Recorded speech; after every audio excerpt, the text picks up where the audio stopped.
Warning: the following video contains explicit language which may be offensive to some viewers or inappropriate for children. The content within this video is intended for mature audiences only.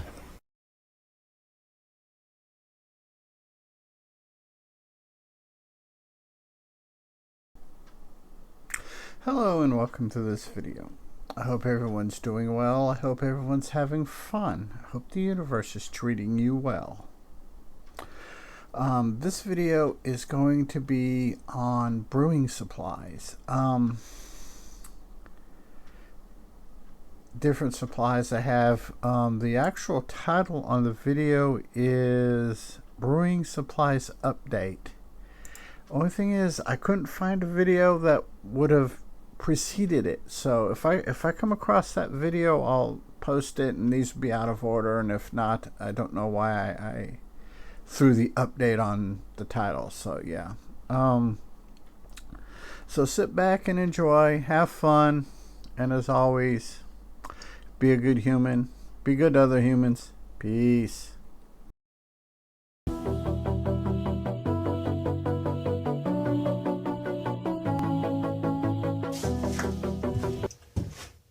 Hello.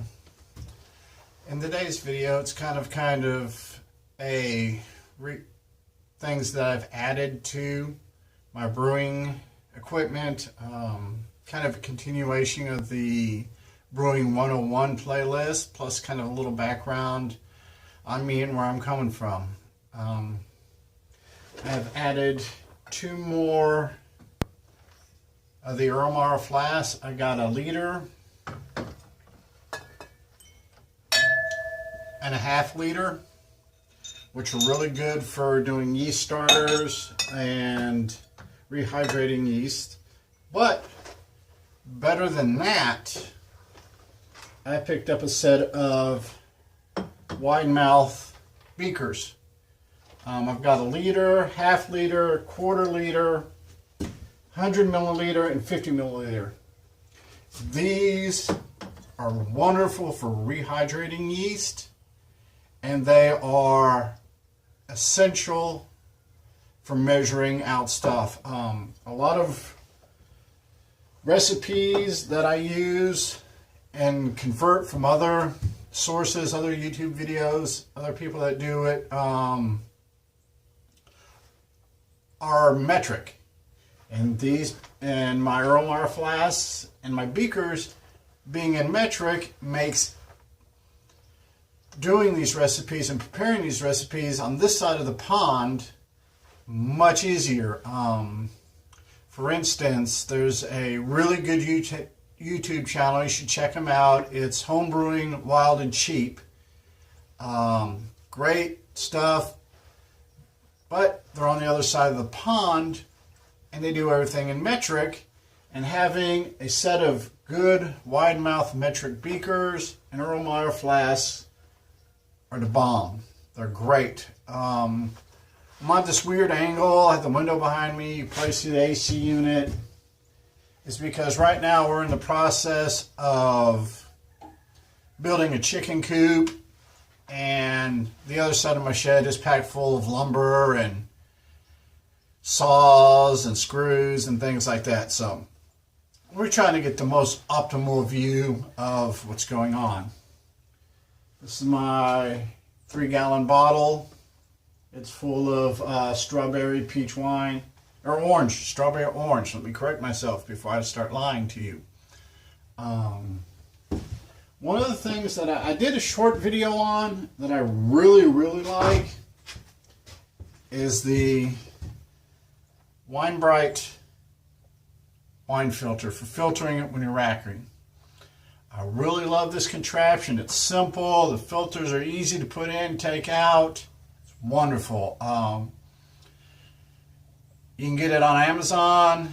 It ships from across the pond, so it's going to take a little while to get, but these are wonderful. These are a great tool to have in your tool chest. Let's see. Also picked me up, also off Amazon, if I can get it out without dropping everything, is a really good floating thermometer. This is in both metric and standard. So like I said earlier, when I'm adapting or using something that I have stolen, borrowed, modified from across the pond, having a good Celsius temperature, good thing to have. Very, very good thing to have. Let's see, what else do I have I picked up? I also picked up from the dollar store, Dollar Tree, $1. I picked up a set of measuring cups that are both in standard and in metric. Let's see if I can get it up here to show you. Let's see if I can get it up here and see. They're both in, don't know how well this is going to come out in the camera, but as you can see, metric and standard, and teaspoons, spoons. These also are both in standard and metric. Picked them both up at the Dollar Tree for $1. Very useful tools to have when you're doing stuff, when you're trying to figure out 1.5 or 1.25 tablespoons. Being able to flip to the metric and go, okay, half of this is this, and go with it, and you figure out what spoon you need to start to figure out, okay, I'm doing 1/4 of 1/4 of 1/8 of 1/10. You know, it's just, the metric makes the math so much easier.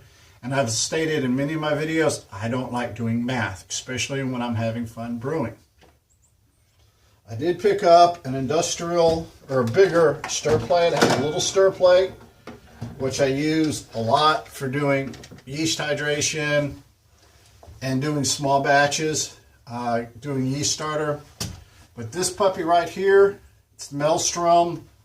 This will set you back a couple pennies. It's about $100, maybe a little bit more. It's a good thing to have, especially when you're doing large. You're mixing a yeast starter for a 5-gallon batch. Well, I have also found, and it says in the instructions that, like, if I'm just stirring a wort before I get ready to pitch my yeast or something like that, I've added my yeast energizer, an yeast nutrient. I can put up to 5 gallons on top of this puppy, drop a stir bar in, and we can go to town. We can get it all. We get all those, the must or the wort and all those enzymes and nutrients, stuff all mixed together. Hit it with the yeast. Let it stir for a little bit. This also cuts down, depending on what I'm doing, if I feel like breaking out the oxidization rod. I'm not even going to try to say it. My tongue just does not want to work this morning. And it works really well. And it does a really good job. Now, if I can find it, I also picked up, for removing my stir bar,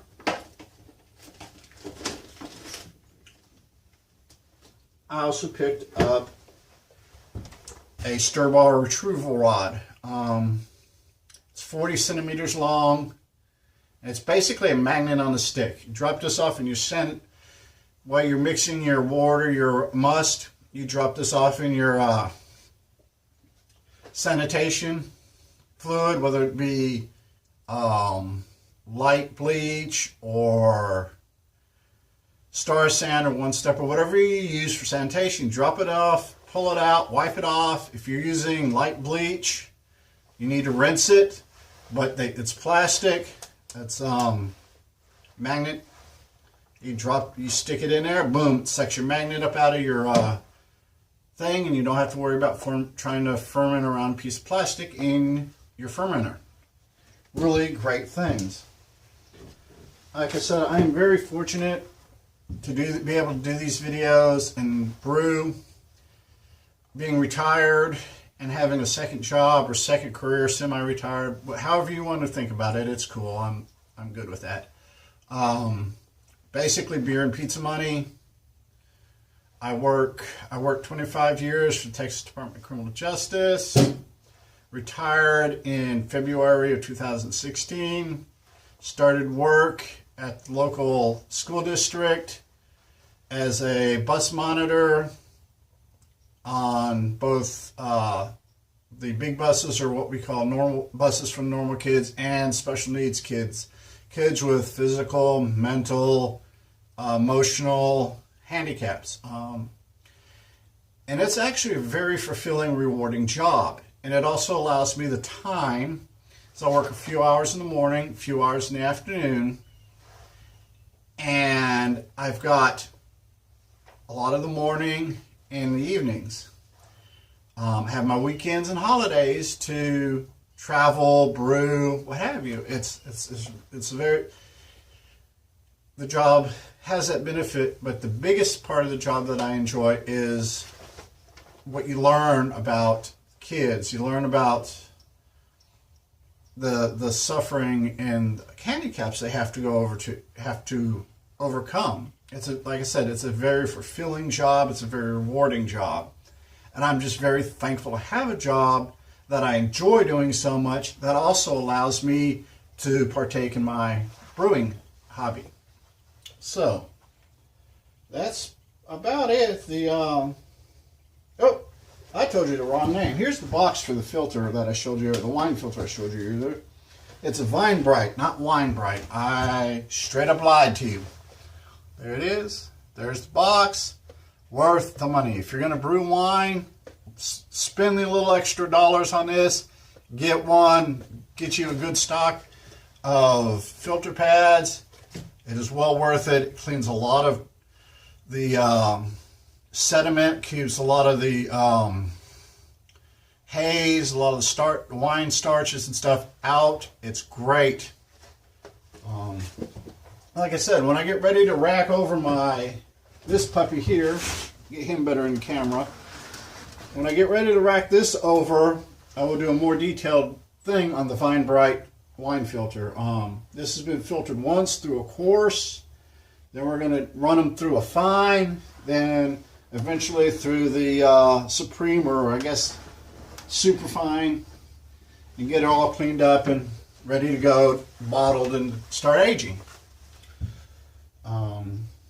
That's pretty much it for this video. Oh, another thing before I forget, I picked up at the dollar store. Picked up for $1. A sponge on a stick and a scrubber on a stick. A scrub brush and a sponge thing. With this here, I've got to use a cardboard brush to clean up in here and around here and get this stuff cleaned out real good. But my big wide mouth fermenters, oh, these save so much time and effort because they got the wide mouth. You get in there and scrub them down real good. It minimizes the extra tools that I have to have. So that's about it. I hope you enjoy the video. I will get you updated probably in the next 3 or 4 days on how the coffee wine is going and how that's gonna fan out. Right now it's looking really good. I've got a good layer of foam, not too high, and it's really good. So till next time, peace. Hey, it's 10 p.m. Do you know where your children are?